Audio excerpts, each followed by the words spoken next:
Good morning mga kalapatids. Welcome again to Green Power Loft. Maulang umaga po sa inyong lahat. Ito po yung aviary ko. So, marami sa kanila ayaw magpaulan nandito.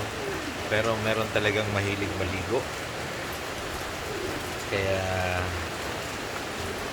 nandun sila. Okay, yung iba nandito naman. So, sumilong na. Meron talagang mga gustong maligo. Okay lang naman yung mga yan at hindi naman sila nagkakasakit dyan. Kasi pagka hindi na nila kaya, tumisilong naman sila dito at saka dito. So, yun din ang mga kak natin. Mas maraming kak ang gustong maligo. Yung iba nandito na, sumiksik na dahil mga basa na. Okay, so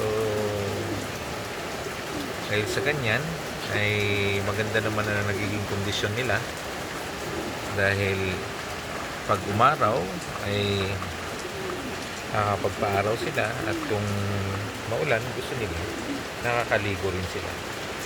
So yun, nagiging makinis, nagiging healthy at na mabilis silang makondisyon pagka meron kayong aviary na ganito.